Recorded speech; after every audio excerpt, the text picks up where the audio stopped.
Доброго времени суток, мои дорогие подписчики и гости моего канала. С вами канал Энергия Таро. Это значит, что сегодня нас с вами ждет очередной расклад. Расклад наш сегодня будет о Викторе Цое. 15 августа 1990 года не стало Виктора Цоя, советского рок-музыканта и исполнителя хитов нового поколения. Его обожала толпа поклонников, и по сей день, хотя прошло уже почти 33 года со дня смерти Виктора Цоя, мы слушаем его песни как в первый раз. С тем же задором мы подпеваем ему, невидимому, из радио, смартфонов, и не перестаем удивляться талантливому музыканту, ушедшему так рано. Смерть Цоя загадочная и скоропостижная, казалось бы, банальная авария, оборванная жизнь, так быстро, случайно. Водитель, то есть Цой, то ли отвлекся, то ли действительно устал и уснул. Но действительно ли официальная версия является правдой? Что на самом деле происходило в жизни любимца публики до аварии? Давайте узнаем сегодня на картах «Безумной луны» Патрика Валенса. И прежде чем мы начнем, я прошу поддержать это видео лайком. Это очень помогает мне в развитии канала. Также, если вы еще не подписались, то предлагаю это сделать. Нажмите на колокольчик, чтобы не пропускать новые видео. Ссылки на мои социальные сети в описании. Ну что ж, начнем. Для начала хочу задать картам вопрос о сигнификаторе Виктора Цоя. Что такое сигнификатор? Это настроение человека, умозаключение, эмоциональный фон. Как мы задаем сигнификатор на умершего человека, да, на уже ушедшего человека? Мы берем день, последний день, да, последние часы. Давайте возьмем день аварии 15 августа 1990 года. Карты, здравствуйте. Перенесите нас, пожалуйста, в 15 августа 1990 года и расскажите нам, пожалуйста, о сигнификаторе Виктора Цоя на тот день, на тот момент. Что он чувствовал, какое настроение у него было, какие умозаключения его преследовали, какой эмоциональный фон, что он думал об этой жизни.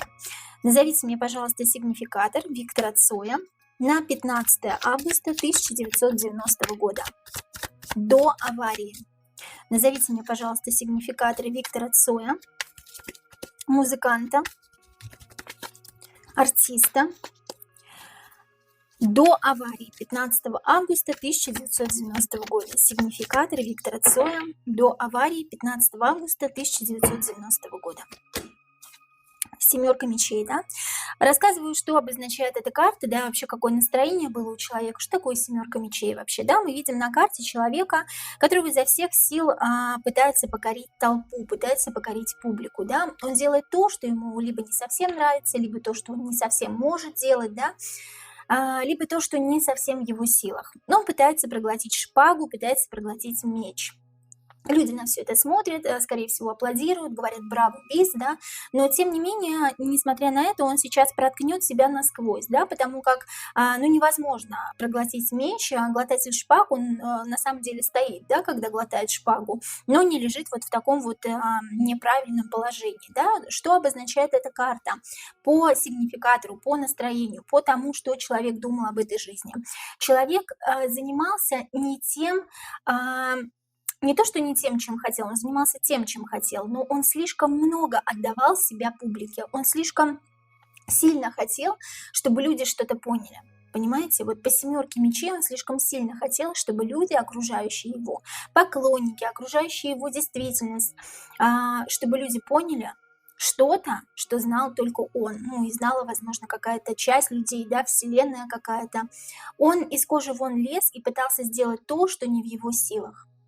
Не до конца он понимал, как это сделать, но он очень хотел оградить людей от чего-то, он очень хотел защитить людей от чего-то, он очень хотел предупредить, он очень хотел что-то такое сделать и так рассказать людям, что люди бы заслушались, встали вокруг него и поняли, о чем он хотел сказать, понимаете? Это что-то вроде человека-пророка, который приходит на эту землю и говорит: ну вот же, внемлите мне, посмотрите, вот именно так нужно поступать в этой жизни, да, это что-то вроде Иисуса Христа даже, который сошел на землю и говорит: ну вот посмотрите на меня, да, я вас сейчас, вам сейчас покажу, как нужно жить на самом деле, чтобы вы были счастливы. И он из кожи вон лез, но вот до конца он не мог понять, как это сделать.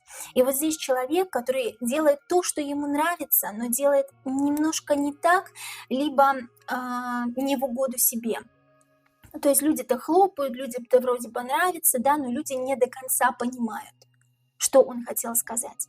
И вот это его очень сильно беспокоило, и не только 15 августа 1990 года, это его очень сильно беспокоило, достаточно продолжительное количество по времени, количество времени.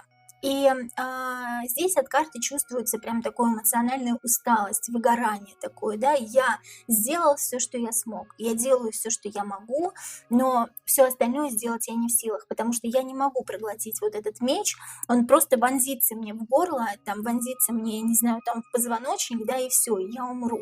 Я не смогу людям донести всю ту правду, которую я хочу им донести. Он что-то знал, определенно знал, он и окружающие его какие-то люди, но он не мог до конца донести это людям, своим поклонникам. И именно поэтому, скорее всего, он доносил это в песнях, да. Кто поймет, тот и молодец. Кто не поймет, тот извините, да, у него есть такая песня «Спокойная ночь», да, тем, кто ложится спать, спокойных снов. Но это значит тем, кто не понимает, да, значит, извините, да, а тем, кто понимает, здравствуйте. Вот что-то вот он хотел донести до людей, но не до конца мог это высказать, выговорить, это было не в его силах, это было выше его сил. Вот такое настроение у Виктора Цоя было 15 августа 1990 года, но не только в этот день, но вот какое-то продолжительное время. Что произошло за несколько часов до аварии в этот самый день, 15 августа 1990 года? Карты, покажите нам, пожалуйста, что произошло с Виктором Цоем за несколько часов до аварии 15 августа 1990 года. Что произошло с Виктором Цоем за несколько часов до аварии 15 августа 1990 года? Что произошло с Виктором Цоем за несколько часов до аварии 15 августа 1990 года?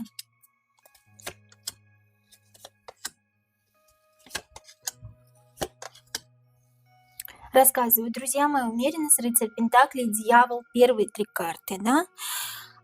Здесь борьба добра со злом, борьба умеренности и дьявола, да, и посерединке рыцарь пентаклей, моральный инвалид, который очень сильно устал приносить деньги какому-то дьяволу. Дьявол повернут к нему лицом, рыцарь пентаклей отворачивается к умеренности, хотелось спокойствия, хотелось умеренности, да. Рыцарь пентаклей — это сам человек, да, сам Виктор Цой, да, в роли вот такого вот, прошу прощения за слово, я всегда заранее извиняюсь, да, но здесь у нас нарисован моральный инвалид. Почему моральный? Человек очень устал, у него безумно работает дымоход, да, он эмоционально выгорел, он повернут к нам эмоциональной стороной, но у него очень хорошо развита интуиция. Тем не менее, видите, синенькая сторона, она не дремлет, она не спит. В руках он несет пентакль, и несет пентакль он для человека, который находится в обличии дьявола, да, для того самого дьявола, который повернут к нему лицом.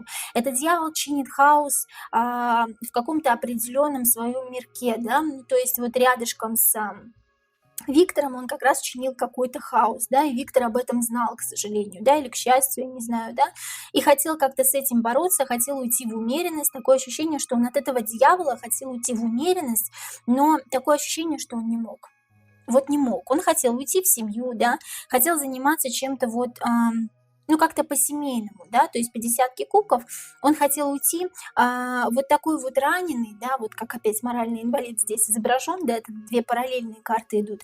Он хотел уйти вроде бы вот такой вот раненый, да, но все равно хотел уйти либо к семье, да, либо к любимой женщине, да, я там не совсем знаю, как у него история личная, любовная, к сожалению, да, я очень люблю его песни, очень люблю то, что он делал, да, но я, к сожалению, не знаю его личной жизни вообще ничего. Напишите мне в комментариях, что там было у него в личной жизни, такое ощущение, чтобы он очень скучал либо по детям, по ребенку, да, либо по семье, либо по супруге, да, по любимой женщине. Он хотел какого-то спокойствия, какого-то умиротворения. Он хотел просто полежать в лёжку, чтобы его никто не трогал.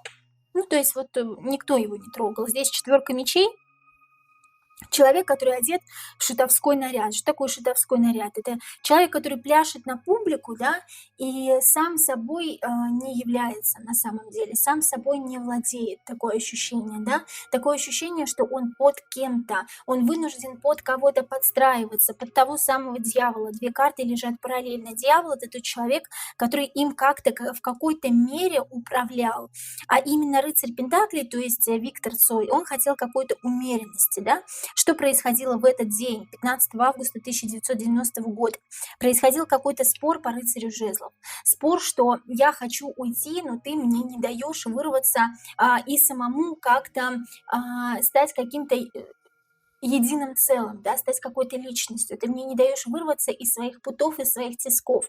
Я хочу домой, я хочу к любимой, я хочу к семье, там, да, я хочу просто лечь в лёжку, отдохнуть, и сейчас пока, чтобы меня никто не трогал. Такое ощущение, как будто вот прям вот идет прям усталость какая-то такая, даже вздохнуть хочу, да, неимоверная усталость от того, что вот происходит в его жизни, да, он хочет умеренности. Рыцарь Пентаклей повернут к умеренности. Умеренность — это у нас, ну, во-первых, это развитая интуиция, да, интуитивный человек был очень такой вот прям, ну, то есть Виктор Цой, он был очень интуитивный, даже ближе к эзотерическим, магическим каким-то способностям, он умел что-то видеть или предвидеть, или вот как я уже по первой карте говорила, это как пророк, ниспосланный людям откуда-то с неба, который в своих песнях, в своем творчестве рассказывает что-то, что будет. Что будет, вот как интересно, понимаете, по умеренности. И он хотел по умеренности какой-то спокойной жизни. А, Он не хотел отказываться от музыки. Он хотел быть в музыке, но он хотел быть единым целым с этой музыкой без вот этого дьявола, который как-то к нему прилип, вот как какая-то пиявка. И у него такое ощущение, что в этот день вот как раз была ссора вот с этим самым дьяволом по рыцарю жезлов, да? Такое ощущение, что они спорили, такое ощущение, что выясняли какие-то отношения, и тут очень хотелось в семью, очень хотелось либо к любимой женщине, да, в десятку кубков. Что такое десятка? Второе — это переход в новую жизнь, избавление от старого, от каких-то старых нож, от какой-то старой обиды, от камня на душе, да, он хотел от этого избавиться и вот просто по четверке мечей лечь на дно, да, и немножко успокоиться. Такое ощущение, что какой-то дьявол, какой-то мужчина средних лет, либо уже за 40, не давал ему выпутаться вот из этих тисков. Такое ощущение, вот спорят они именно в этот день, именно об этом. Вот такой день, 15 августа 1990 года, до аварии. Хотела бы я узнать, были ли враги у Виктора Цоя. Я думаю, вы тоже хотите узнать, да, были ли враги у Виктора Цоя, да. Ну, у каждого человека есть какие-то недоброжелатели, да, но именно враги, которые желают зла человеку, да. Были ли враги, карты, скажите мне, пожалуйста, правду. Были ли враги у Виктора Цоя? Были ли враги у Виктора Цоя? Были ли враги? Хочу еще раз помешать. У Виктора Цоя. Однозначно. Сейчас, секунду. Ну, во-первых, самый первый и самый серьезный враг с детства. Очень странно, но здесь вот я говорю, я не знаю, к сожалению, о его семье и о его личной жизни, но здесь детская карта вышла, да, шестерка кубков. Детская карта — это борьба добра и зла в детстве. Мы еще не понимаем, что и как, да, и мы еще не можем понять, где правда, где ложь, где темное, где светлое, да, и мы немножечко вот не разбираемся в этом. Такое ощущение, что какой-то любвеобильный мужчина в детстве его обманул. И он был вынужден защищаться по рыцарю мечей и по своей карме всю жизнь от каких-то предательств. От предательств, причем не женщин, а мужчин. У него, у Виктора Цоя, еще такой характер был, такой достаточно двойственный. Вот здесь вот по карте, да, он то пятое, то десятое, такое ощущение, как будто вот по пятерке жезлов в его голове собственной с ним борется светлое, темное, добро, зло, да, то есть он вот как будто у себя в голове разговаривает и никак не может унять вот какой-то вот... Самый главный враг его, такое ощущение, был с детства, и самый главный враг его был он сам себе, потому что в его голове вот это вот с детства никак не могло принять мужское. Почему-то вот у меня мужчина в детстве идет, король кубков, либо водного знака зодиака, он либо просто любитель гульнуть, да, любитель женщин, любитель какой-то красивой жизни, любитель там выпить, я не знаю, да, черненький какой-то мужчина, да, здесь идет, ну, вот такое ощущение, как будто либо не русский, либо другой национальности, да, либо просто, ну, какой-то вот здесь вот иноземец, да, идет. И такое ощущение, вот как будто этот иноземец, король кубков, водного знака зодиака, либо просто любитель женщин, любитель погулять, такое ощущение, как будто ушел и обманул по пятерке мечей. В детстве детская карта, пятерка мечей — это обман, это какие-то манипуляции, да, это, ну, вот тебе язык, я тебе язык показал и ушел от себя, да. Такое ощущение, что по рыцарю мечей он вынужден был всю свою жизнь, Виктор, да, защищаться от мужчин именно, да, и помимо вот этого человека, который был с детства, либо он знал его с детства, да, как-то, либо он в какой-то юности, да, когда пришла осознанность, познакомился, да, но я не вижу, что это юность, я вижу, что это какое-то глубокое детство, потому что такое ощущение, что осознанность к Виктору, она пришла очень рано. И по карме, это его карма, это его неотработанная карма, по 20-му старшему аркану суд, наладить отношения с неким мужчиной. И самое главное, наладить отношения с самим собой и принять в себе свою мужскую сторону. Такое ощущение, что в нем два «я». И первое не принимает второе «я». Мужское не принимает женское, женское не принимает мужское. И мысли в его голове постоянно путались, я имею в виду у Виктора, да. Он постоянно думал о каких-то вселенских вещах, каких-то вселенских масштабах, да. И такое ощущение, я говорю, как будто есть в нем какая-то двойственность, которую вот он не мог в себе сам урегулировать. По поводу врагов, которые у него были, самый главный враг — это тот враг, который был с детства. И этого врага, так скажем, мягко говоря, ну, грубо говоря, врага, да, в кавычках, он пронес через всю свою жизнь. И такое ощущение, что очень многие мужчины по пятерке жезлов, это, кстати, может быть 5 человек, не 5 человек, а 4 человека, я прошу прощения, здесь буллинг, карта буллинга. Такое ощущение, как будто человека здесь прессуют по этой карте. Вот, допустим, вот это Виктор, который отбивается, да, а вот эти, ну, тут у нас пятерка жезлов, да, а вот эти 3 человека, они его как будто бы прессуют. Один смотрит, как прессуют 2 человека. Такое ощущение, как будто 2 таких главных недоброжелателя, не то что недоброжелатели, они его прессуют очень сильно. Я не могу сказать, что это прям враги конкретные, да. Я могу сказать так, что если он делает так, как вот этим 2 людям нужно, двоим, то все отлично. Если нет, то вот все плохо. И есть один какой-то наблюдатель, который просто за этим, за всем наблюдает и думает, ну ага, хорошо, если что, я вмешаюсь. То есть, что касается врагов, 2 точно, 2 мужчин. Такое ощущение, вот как будто вот он с детства вот эту вражду к мужчинам перенес вот во взрослую жизнь. И сам с собой, главное, он конфликтовал всю свою жизнь, сам у себя в голове.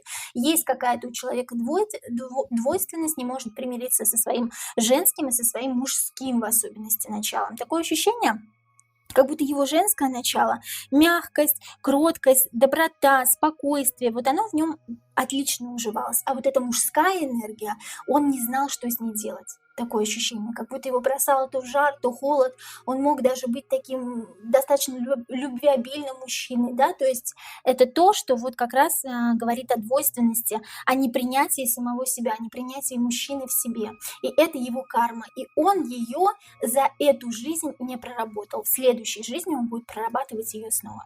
Его карма в том, что он не принял в себе мужскую сторону, и в том, что некий мужчина в детстве как-то обманул, и после этого он вынужден был со всеми мужчинами бороться и как-то вот сразу встречать их в штыки, как будто он мужчин встречал в штыки. И вот было каких-то 2 вроде как бы и друга, но такое ощущение, что они сильно его прессовали, сильно на него давили. И один какой-то постоянно смотрел на все это, наблюдал и думал, ну, если что, я вмешаюсь. Вот по поводу врагов, вот как-то так, друзья мои.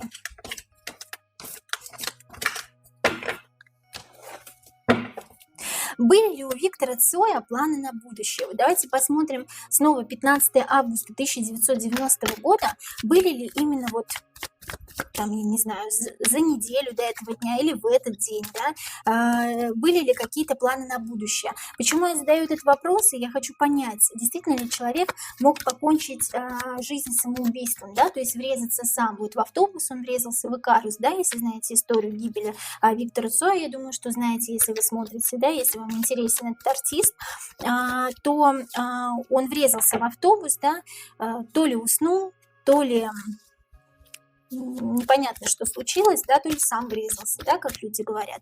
Но давайте мы все-таки посмотрим, да, права ли официальная версия. Были ли у Цоя планы на будущее? Этим самым мы посмотрим, что, ну, как он планировал вообще дальше жить, или он хотел покончить жизнь самоубийством, да?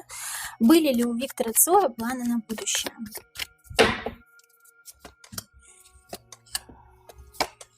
Он чего-то ждал. Мгм.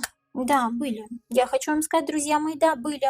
А такое ощущение, что вот повешенный, он чего-то ждет. Он выжидает правильного времени. Он выжидает правильного времени, чтобы созрели, наконец, плоды. Такое ощущение по тройке, тройка второй, это всегда какое-то нетерпение. Ну давай же, ну скорее же, ну когда же уже наконец это случится, да? Когда же уже наконец я стану королем жезлов? Такое ощущение, вот здесь король жезлов, это очень интересно. Вот сейчас вот внимательно, да, очень интересно. Король жезлов здесь представляет собой такого доброго папочку. И у меня опять отсылка почему-то, я не знаю почему, да простят меня люди, которые ходят в церковь, да, и верующие люди, да, я тоже верю, да, очень в Бога. Король жезлов — это вообще человек, как вот мне представляется, как Иисус Христос, как пророк опять, да, такое ощущение, что вот он ждал времени, и ему не терпелось стать вот этим самым пророком, который ведет за собой людей, который вот он скажет сейчас что-то такое, и люди за ним пойдут. Люди поймут, что он хочет сказать. Такое ощущение, что он в своих произведениях, он не просто так писал песни, друзья мои. В своих песнях он такое ощущение, что в каждом слове он пытался до людей достучаться. Он пытался показать события каких-то будущих дней, что будет дальше. Он с неба не просто так послан был в эту жизнь. Но он не выполнил своей главной миссии. И карму свою до конца не прошел. Я уже по этим картам вижу, да. И вот этим королем жезлов он хотел стать. Он хотел стать человеком, который ведет за собой людей, и люди за ним идут, но не в плане там люди ему как-то подчиняются, да, а в том плане, что люди за ним идут и говорят, ну вот же он. Но он же показал нам, как надо жить. Но он же показал нам, как надо быть и что будет в будущем.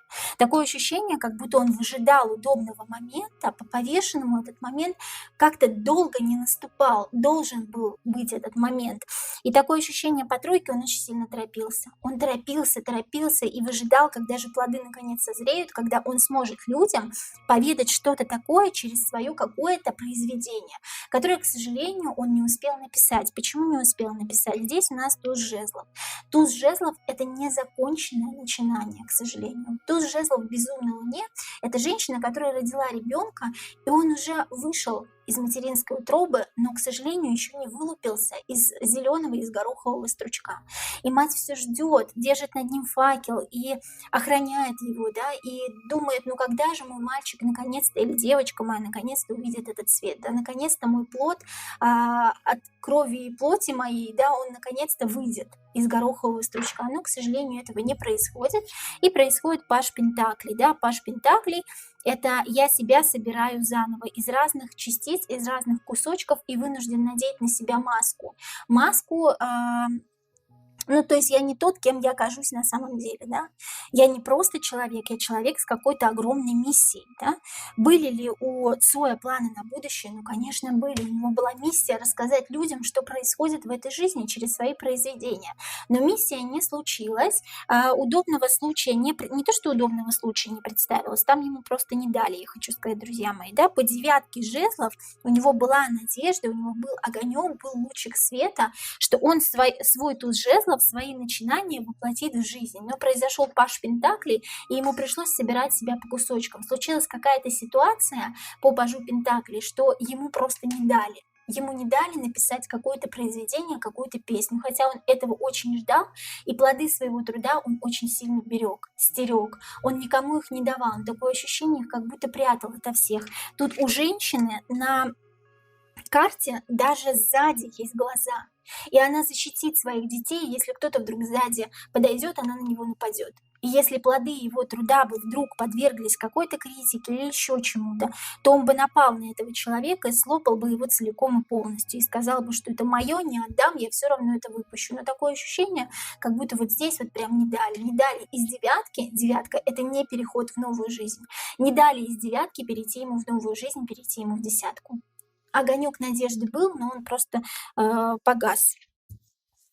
Были ли планы на будущее у Виктора Цоя? Конечно, были. Были такие планы громадье просто рассказать людям в своих новых произведениях, что на самом деле происходит в этом мире. Такое ощущение, я говорю, у него была очень сильная интуиция и какие-то эзотерические способности. Он был каким-то очень необычным человеком, вроде пророка, посланным на эту землю откуда-то свыше, со Вселенной, чтобы, во-первых, предупредить людей о чем-то, и отработать какую-то свою определенную карму. Но он не успел. Были ли у него планы на будущее? Да. И самоубийство ли это было? Это точно было не самоубийство, потому что он хотел донести до людей ту самую информацию, которую бы он внес в свое произведение, внес в свои стихи, в свои песни. Понимаете? Но ему кто-то не дал до конца выполнить свой план по тузу жезлов. Ему такое ощущение, как будто пришлось собирать себя по частям, по кускам, либо после какого-то разговора, либо после какой-то нападки, после того, как он представил, возможно, вот это свое произведение другим каким-то людям, которые стояли над ним. Понимаете?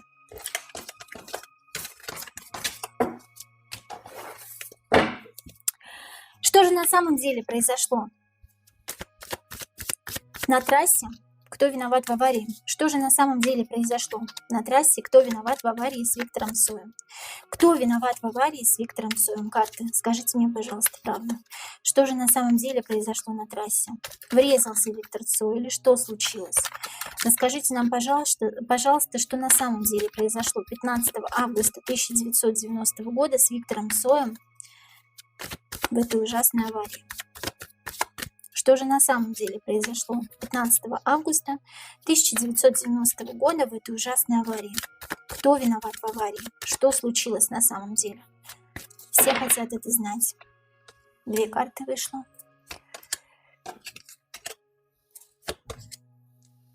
Опять эта карта вышла.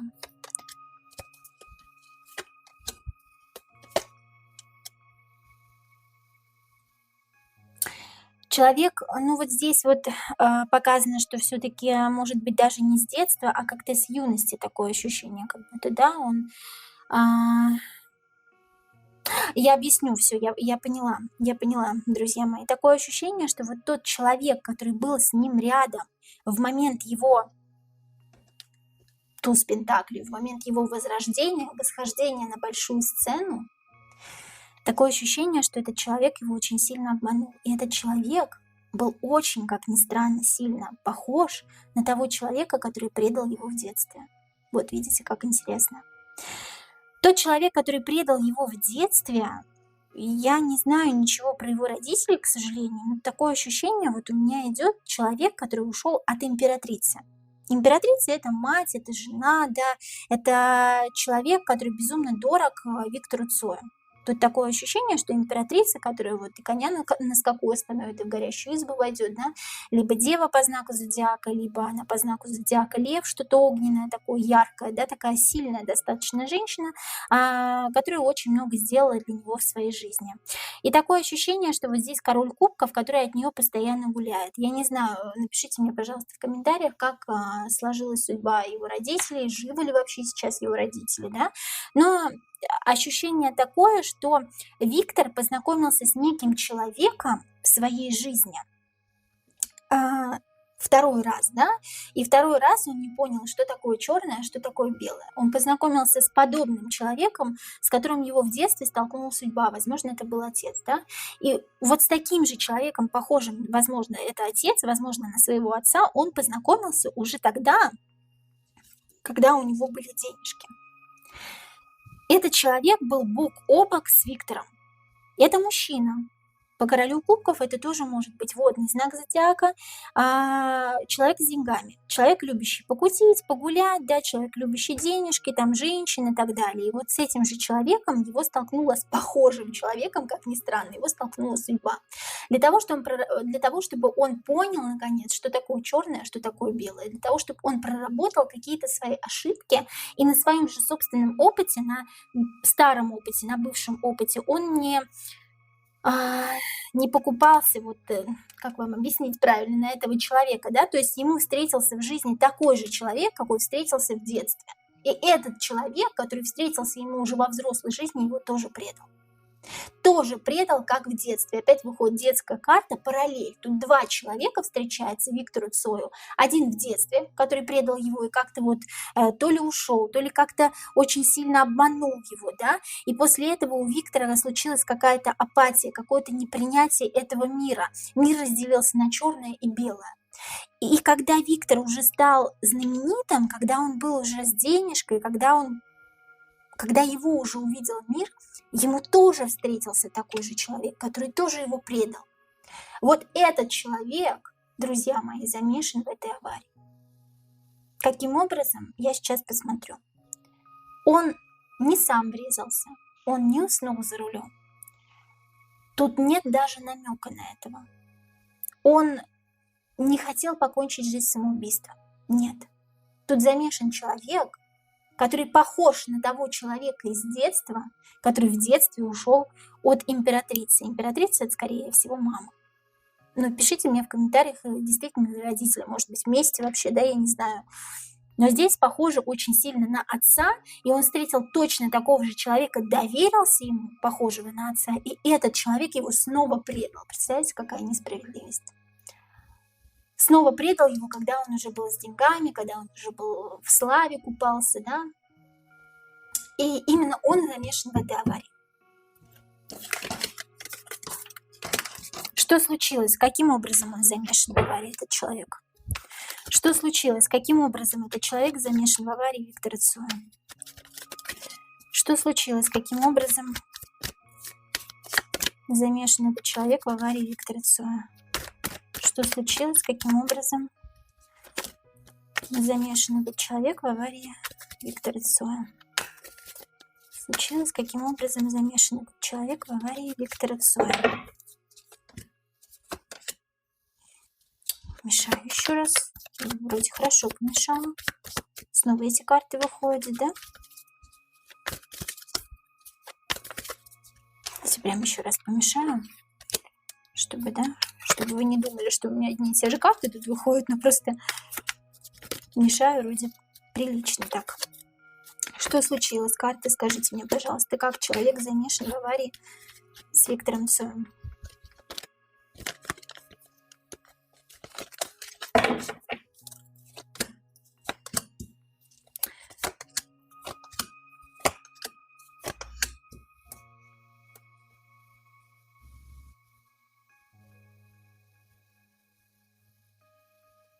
Что-то как будто кто-то кому-то подарил.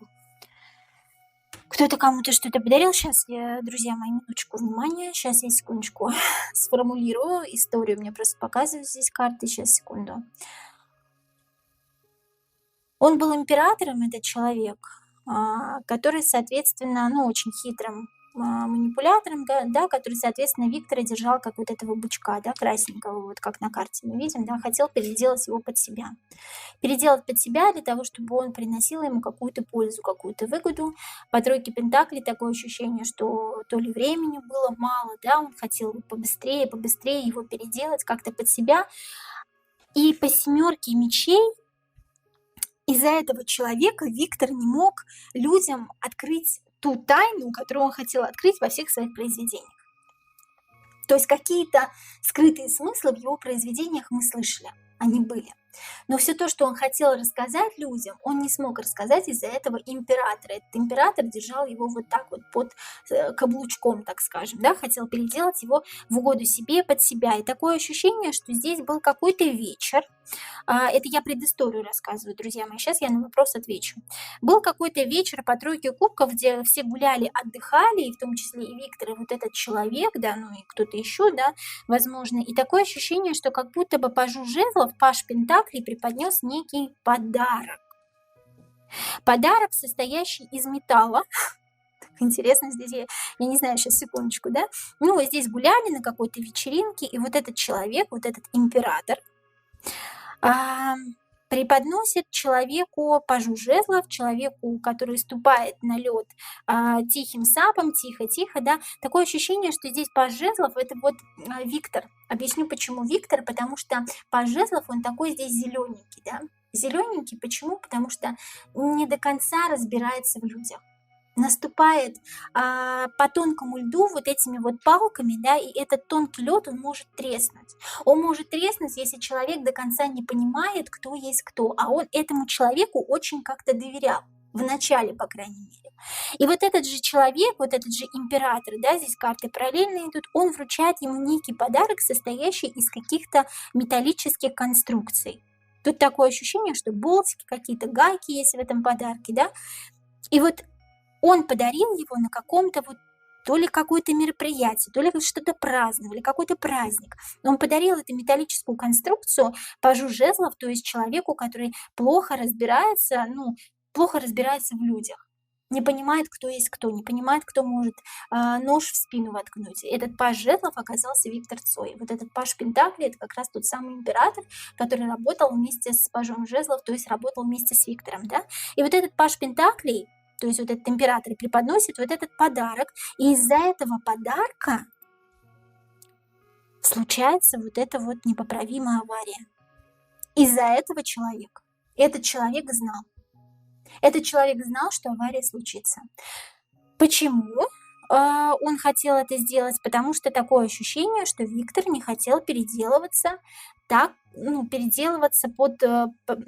него, да, под этого императора. Он не хотел быть у него на побегушках, скажем так. Он выжал из себя все соки, он сделал все, что мог, но по тройке пентаклей такое ощущение, что он либо не хотел делать так, как хочет этот император, либо тянул время. Вот почему у меня здесь тройка вышла. Он тянул время. Виктор тянул время, императору это не нравилось. И император, тот, который держал Виктора у себя как-то, да, под вот этим скипетром, как вот этого бычка, он понимал то, что Виктор по-другому не сделает. То, что Виктор как-то вот что-то вот скажет такое людям, как-то вот так вот донесет какую-то свою правду, которую люди знать не должны. Ну, имеется в виду, какие-то песни напишет, да, свои какие-то. Те песни, которые он не хочет пропускать на сцену. Я надеюсь, вы меня поняли, друзья мои, да. И вот на каком-то празднике что-то металлическое он вручает в подарок пажу жезлов, то есть Виктору. Виктор этот подарок получает, и почему-то из-за этого подарка случается авария. Я не знаю, что это было. Может, магнитола какая-то, может, еще что-то, может, это вообще был сам автомобиль, да, я не знаю. Честно, я знаю, что был москвич. Напишите мне в комментариях, если понимаете, о чем речь. Вот из-за этого самого подарка, из-за этого самого императора случилась эта авария, и этот император знал, что в этой аварии умрет Виктор. Он прекрасно об этом знал. Виктор его просто не слушался, а он не хотел, чтобы Виктор что-то там такое своевольничал как-то, да. Виктор плохо разбирался в мужчинах, как ни странно, не в женщинах, а в мужчинах, которые его окружали всю жизнь. Следующий вопрос, да, я сейчас читаю, какие у меня есть вопросы тут. Угу. Кармическая ли смерть Виктора Цоя? Кармическая ли смерть Виктора Цоя? По карме ли это смерть, да? Должен ли он был уйти из жизни действительно 15 августа 1990 года? Если выпадет страшный суд, значит кармическая. Если нет, значит он раньше своего срока ушел. Во-первых, то, что он не успел выполнить то, что он хотел выполнить, это точно, да, его миссия в жизни – это донести людям какую-то правду и принять в себе свою мужскую половину, свою мужскую сторону, чего он не сделал, да, ни того, ни другого он не сделал. В мужчинах он толком не разбирался, да, в тех, которые его окружают, его предавали мужчины, именно мужчины, не женщины. И миссию в плане того, что он хотел людям что-то донести, он наполовину ее выполнил, на ту половину, которую смог, но те песни, которые он хотел написать, в которых люди бы поняли, в чем смысл жизни и какое будущее их ждет на этой земле, он вот этого не сделал.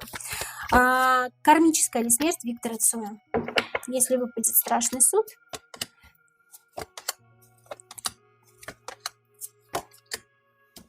нет. Он должен был еще жить, он должен был еще пожить, он должен был еще, я же говорю, по королю жезлов, преподнести такую информацию, он просто выжидал время. Те же карты выпали. Он выжидал удобного времени, он ждал, пока созреет плод его труда, для того, чтобы донести людям, что на самом деле происходит в этой жизни. Он как пророк был. Такое ощущение, что ниспослан свыше, но не выполнил каких-то своих задач вовремя и ушел. Но смерть не кармическая, он должен был еще пожить. Да, по иерофанту какой-то человек властный, человек, который предал его, да, в красном, который абсолютно никак не сожалеет о содеянном, да, который его, кстати, каким-то образом даже порекал, как-то ругал, как-то над ним стоял, да, опять-таки, да, из-за которого у человека, у Виктора Цоя была какая-то апатия, какое-то нервное возбуждение, да, он хотел как-то прекратить их общение, да, впоследствии. Вот этот человек, который совершенно ни о чем не сожалеет, вот этот иерофант, вот этот властный человек, который держал Виктора как марионетку у себя в кармашке, вот он закончил его жизнь раньше срока, раньше того срока, когда Виктор должен был уйти, должен был жить еще достаточно долгое время для того, чтобы вот как раз-таки стать вот этим самым пророком для людей, вещать со сцены. Он был очень необычным человеком, он был послан сюда не просто так, потому что через его песни, мы слушаем их до сих пор, представляете, мы понимаем какой-то глубинный смысл. Представляете, если бы эти песни, если были и другие песни, да, если бы эти другие песни дальше и дальше шли из уст в уста, да, что слушали их мы, наши дети и так далее, мы бы, возможно, все поняли в этой жизни, даже то, чего мы не понимаем. И я еще хотела задать вопрос картам, забыла его задать. Погиб ли Виктор Цой мгновенно? Быстренько, пока у нас время с вами есть, еще погиб ли Виктор Цой мгновенно? Нам говорили, ну, по экспертизе там говорили, да, то, что Виктор Цой мгновенно погиб, насколько я понимаю, да. Погиб ли Виктор Цой в аварии 15 августа 1990 года мгновенно?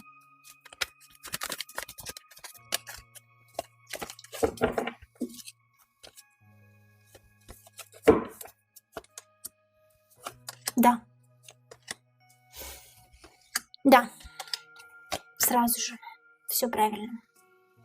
Сразу, и такое ощущение, что здесь голова, сердце, ну, такое ощущение, то ли как что-то железное, возможно, даже, да, как-то вот что-то.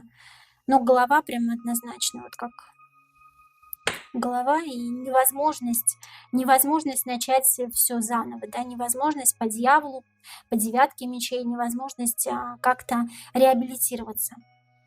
По поводу этого, да, мгновенно. Напишите, пожалуйста, все, что вы думаете об этом видео, что вы думаете о Викторе Цое, слушаете ли вы его песни, напишите в комментариях вообще ваши версии какие-то, да, если у вас есть свои версии того, как погиб Виктор Цой. А я жду ваши комментарии и вопросы к этому видео. Также прошу поставить лайк, подписаться на канал, если вы еще не успели этого сделать. Я вас очень люблю. До новых встреч!